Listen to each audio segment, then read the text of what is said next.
Et me revoici et je continue avec donc les deux autres questions qui m'ont été transmises. La première, c'est est-ce que je peux parler d'une personne inspirante sur la question du pouvoir de l'argent? Je pense tout de suite à Eva Sadoun, sans trop réfléchir, qui est la cofondatrice de Lita.co, qui est un organisme qui permet de couper entre guillemets les intermédiaires et de soutenir directement les projets entrepreneuriaux du milieu de l'ESS qui ont du sens pour nous et qui ont besoin parfois, je ne sais pas, d'acquérir une nouvelle machine, de lancer un nouveau produit, de changer d'échelle. Et leur activité aujourd'hui est présente quasiment dans toute l'Europe, si je ne dis pas de bêtises. Eva, elle est plus jeune que moi, elle a une petite trentaine d'années, si je ne dis pas de bêtises, elle est sur tous les fronts, elle a une énergie débordante, elle a une exigence à la fois professionnelle, mais aussi dans son engagement, dans le message qu'elle fait passer, que je trouve particulièrement inspirante. Et puis en plus, elle a une activité folle parce qu'elle a lancé Lita, qui est donc cette belle structure aujourd'hui qui fait partie des fleurons cette nouvelle manière d'occuper les marchés financiers et en tout cas plutôt de donner du sens à son argent, je vais y arriver. Et elle est aussi coprésidente avec Jean Moreau de Phoenix du Move, qui est un peu on va dire le MEDEF qui a du sens. Et là-dessus, elle fait un gros travail de lobbying, notamment auprès du gouvernement, qui est assez inspirant aussi. Et dernière chose qui me donnait envie de la citer et donc qui va sans doute vous intéresser, c'est avec l'ITA, ils viennent de lancer l'application Rift, R-I-F-T. Vous tapez Rift App et c'est un peu le Yuka de la finance. Donc si vous avez toutes et tous un moment utilisé Yuka pour voilà, scanner les produits dans votre supermarché, Rift c'est un peu la même chose. Vous créez votre identité financière en ligne en disant j'ai tant à tel endroit, tel produit, etc. Puis ensuite ça va vous, avec un petit questionnaire, vous permettre de savoir là où vont vos intérêts, enfin surtout quels sont vos intérêts à vous, qu'est-ce que vous voulez défendre, et puis de donner un peu de la transparence sur chacun des produits que vous utilisez, donc vous disposez actuellement, mais que vous pourriez aussi utiliser à terme pour donner plus de sens à votre argent et reprendre ce pouvoir. C'est pour moi le plus important en fait, c'est de faire de la pédagogie sur ces sujets parce que on est encore trop nombreux en France à ne pas savoir comment fonctionne le milieu bancaire, le milieu financier. Et je pense que c'est ce flou artistique savamment entretenu, disent certains, qui empêche les Français de comprendre à quel point ils ont du pouvoir. C'est la dernière question d'ailleurs qui m'a été posée et que je vous lis là comme ça. Est-ce que tu peux nous dire quelques mots pardon, sur ton livre? Et en fait, l'essence de ce livre, c'est ça. Le livre, il vient de sortir pardon, chez Actes Sud. Il s'appelle Redonner du pouvoir à son argent. Il est sorti en septembre, donc c'est assez récent encore.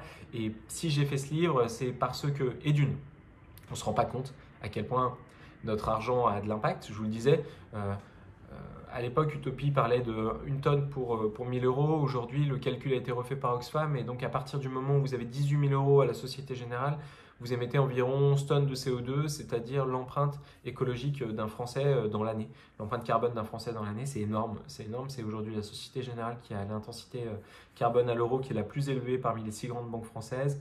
Et donc cet impact-là, on en entend très peu parler, on n'en a quasiment pas conscience. Et moi qui vois tout un tas de gens qui s'engagent sur les sujets écologiques, d'apporter cet élément, ça me paraît crucial parce que il va falloir qu'on ose se mettre un peu face à l'urgence et reprendre le pouvoir de son argent et d'une coupant le robinet de ce pouvoir néfaste, on va dire, de cet ancien monde, de cet ancien système qui continue à soutenir massivement les énergies fossiles.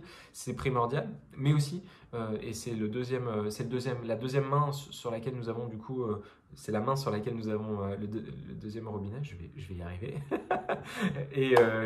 et en gros, c'est l'idée de dire si on peut couper un robinet, on peut aussi en ouvrir un autre, et c'est celui des mondes de demain. Et le mouvement, ça commence par moi, c'était un peu cette idée de décloisonner action individuelle, action collective, action de désobéissance, action de construction, de régénération, etc., de mettre de la complexité et de l'ambition dans nos actions.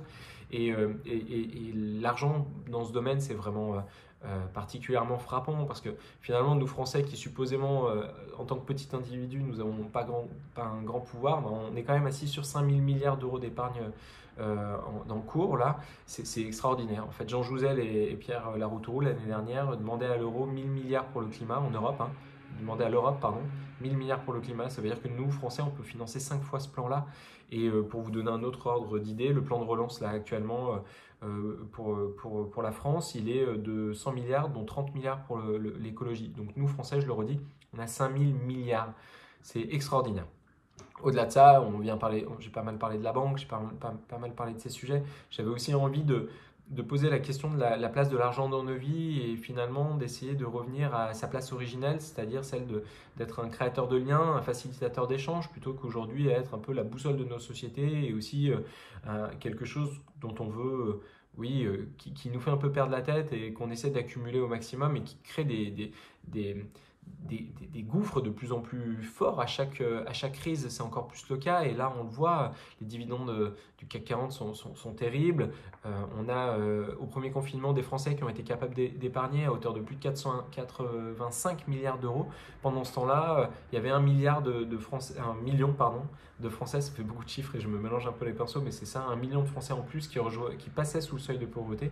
Et aujourd'hui, on vient de dépasser les 10 millions de Français sous le seuil de pauvreté. Un Français sur 6, c'est absolument terrible. Et donc, du coup, c'est comment on peut remettre l'argent au cœur de nos sociétés pour créer du lien, pour créer de la justice sociale et écologique plutôt que pour créer des disparités.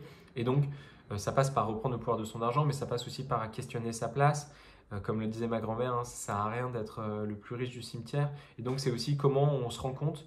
Et c'est une question que je laisse ouverte et sur laquelle je vous invite à réfléchir une fois cette soirée terminée. Mais comment, en fait, on se rend compte que la majorité, ou au moins la moitié, si vous deviez faire la liste des 10 choses qui vous rendent le plus heureux sur Terre, je suis prêt à parier qu'il y en a au moins la moitié qui sont complètement décorrélées du fait de sortir votre carte bleue.